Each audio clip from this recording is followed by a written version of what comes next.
Welcome. In this video, we are going to take a look at three examples that are going to mix together the chain rule with the product and quotient rule we've already learned. These tend to be more complicated problems that involve a few more steps as we are combining multiple rules into the same problem. So it's really important to take your time through those problems, and what I've done here as a convenience to help you is to show you what solution we're supposed to be coming up with each time. This is usually something we think about and consider because multiple choice questions on the AP exam, as well as some other contexts, we want our answer to look a certain way after we actually take the derivative. And we'll talk a little bit about that through this video. So here's our first example. This is x squared times the square root of 1 minus x squared.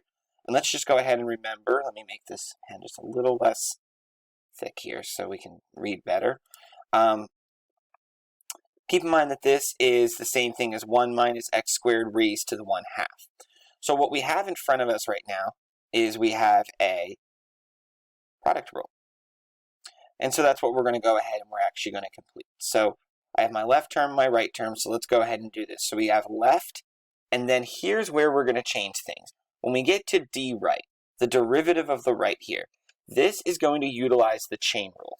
So we have to do the chain rule for this term. And then we would go ahead after doing this and then proceed by doing right d left. So this is where the process for the chain rule is going to come into play here. Well, what do we have here with the chain rule? Let's go ahead and let's look a little closer at this problem. So what we have here is we have that outside candy coating going back to the Tootsie Pop analogy. And then we have the inner layer, the inner chocolate is 1 minus x squared. So my derivative here is going to be 1/2, leave the inside alone, to the negative 1/2. Times, and then the derivative of the inside would be 0 minus 2x. So we're just going to say minus 2x. So again, I'm going to go ahead and replace that with the 1 minus 2x squared. And we now have done our left d right for the derivative. Next thing we're going to do is we're going to do our right d left. So 1 minus x squared raised to the 1/2 times 2x. So there's our derivative, and we are now done. But notice in our final answer that we have square root in the denominator. So of course, as you see here, we need to get rid of that negative exponent. So we have x squared times negative 2x. That's going to be negative 2x to the third power. But actually, there's one other thing we got to consider here, and that's this 1/2. So this 1/2 and this 2 are actually going to cancel out. So let's go ahead and actually get rid of that first. So this is going to become negative x to the third power divided by 1 over x squared raised to the 1/2.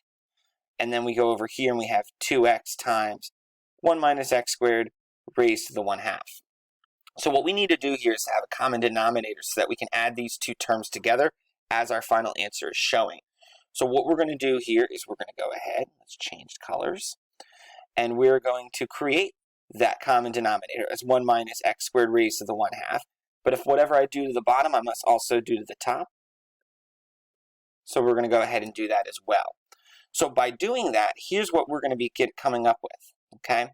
So we're going to have negative x cubed plus, now our common denominator, remember, and I'll go back to radical form now, 1 minus x squared, square root of that.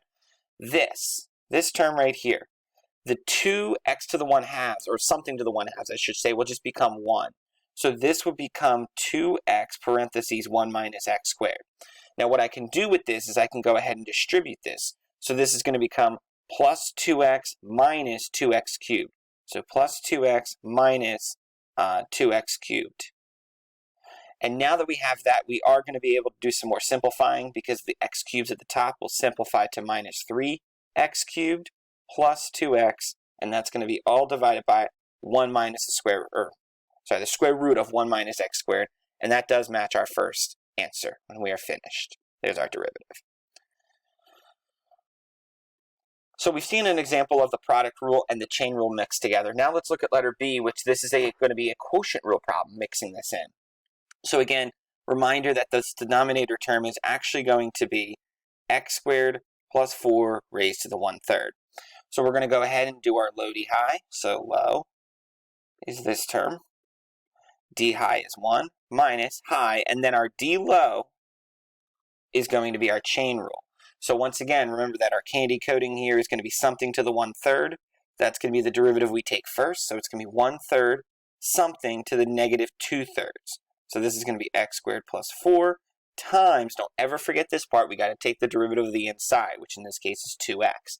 And this entire term is being divided by, well, we got to take the denominator and we got to square it. So it's going to be x squared plus 4 to the 1/3, quantity squared. But when you have a power to a power, you just multiply those exponents. So let's just go ahead and call that a 2/3, a 2/3. All right? So there we have it. Let's do a little simplifying. So this is f prime again. Oh, g actually. Oops, g prime of x. Okay, so when we do this, we're going to get x squared plus 4 to the 1/3. Now let's be careful with how all this is being done. So we have a minus x and then 2x. So that's going to be, so it looks like we have a minus, actually, well, we actually have a negative exponent too. So we need to create a complex fraction in this problem. So the 3 will go in the bottom, the 2x squared will go up top, and I don't have anything else in the top, so we're going to go ahead and make x squared plus 4 to the positive 2/3. So we have all positive exponents now in the numerator, and we're dividing by x squared plus 4 to the 2/3. All right, so our problem here is we, of course, don't have the answer that they want us to provide, but on top of that, we also need to get rid of this complex fraction. So one of my best tricks, one of my pieces of advice that I have for you is when you want to get rid of a complex fraction, go ahead and multiply the numerator and the denominator. And when I say numerator and denominator, I'm talking about this numerator and this denominator, the entire terms, by the denominator you want to get rid of or the complex fraction you want to get rid of. So in this case, I want to get rid of 3 parentheses x squared plus 4 raised to the 2/3. Because by multiplying these two things together, they're going to end up canceling each other out, which is the whole purpose of why we want to get rid of a complex fraction. We're going to do that same thing into the denominator as well. So now we have some stuff we can work with here. So let's go ahead and see what ends up happening here. So we start with the denominator, which is really nice because there's a 3, but then we have x squared plus 4 to the 2/3 and x squared plus 4 to the 2/3. Well, anytime you have something to the 2/3 times another something to the 2/3, you're just going to add those exponents. So this is going to become x squared plus 4 raised to the 4/3, which is great. Next thing we need to do is we actually need to now take this and we need to distribute this to each term. So we're going to have to distribute this to each term. So the first term is still going to have a 3 on it, but then x squared plus 4 to the 1/3 and x squared plus 4 to the 2/3 is going to be x squared plus 4 to the 3/3, or just x squared plus 4. It's all gone, which is really nice.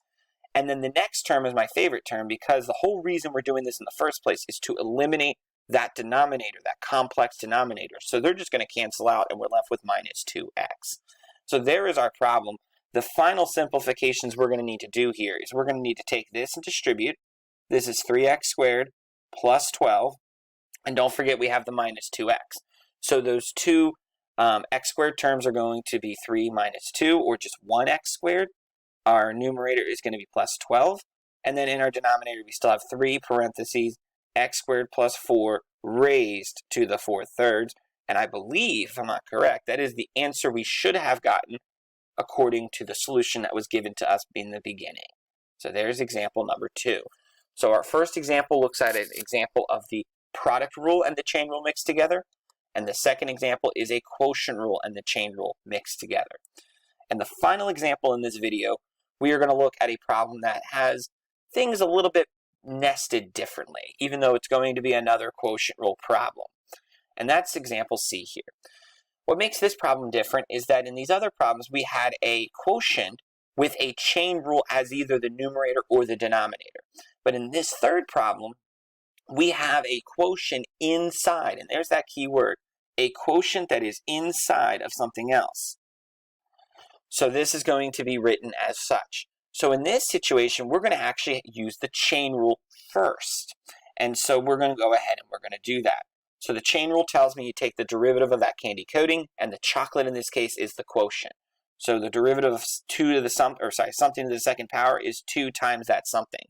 That something, remember again, is x squared plus 3 in the denominator, 3x minus 1 in the numerator. We're going to go ahead and multiply this now by the quotient rule. So the quotient rule says we're going to take the low term, low, d high, which is 3, minus high, d low. D low is 2x. And then we're going to divide this all by the low term squared. So x squared plus 3 raised to the second power.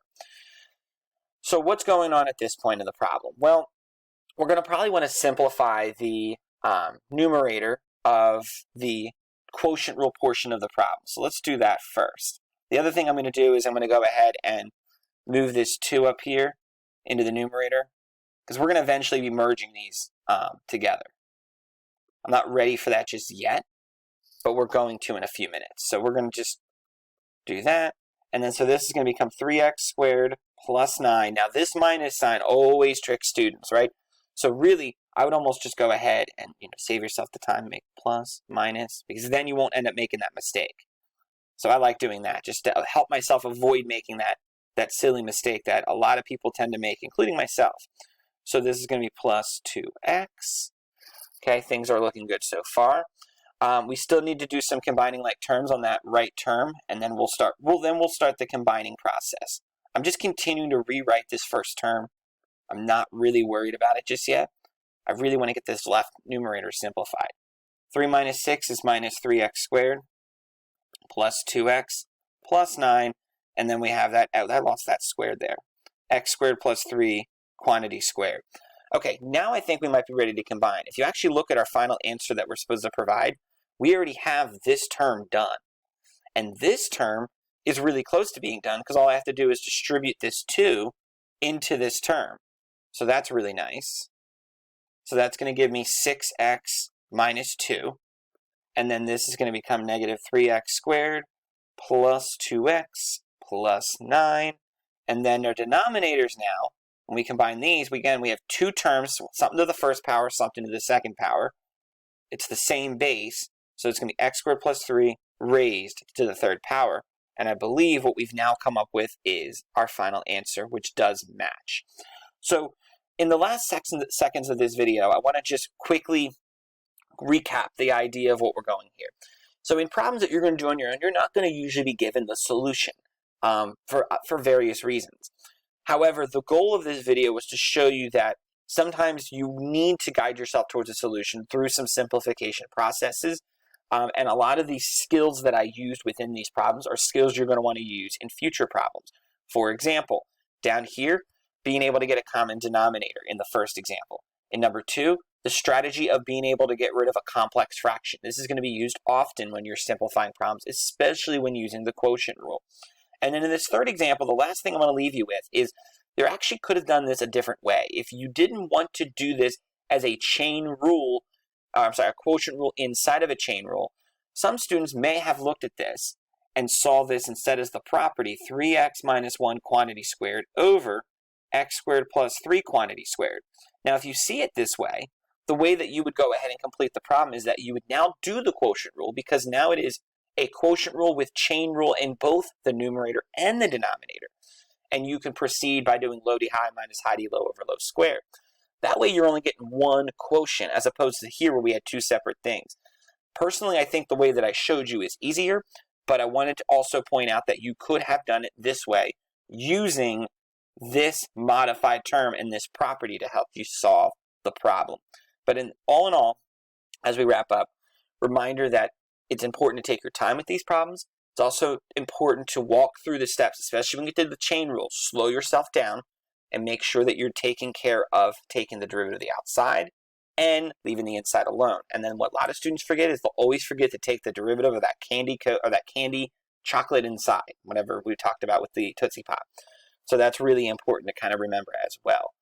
And then lastly, this algebra. As mentioned, these are the problems where the calculus was actually the easiest step. It was the algebra we did afterwards that ends up being a little bit more confusing. But the best way for you to get better at it is to just simply practice. So keep up the hard work with this. I'm sure you'll do great over time as you practice more of these. Thanks for watching.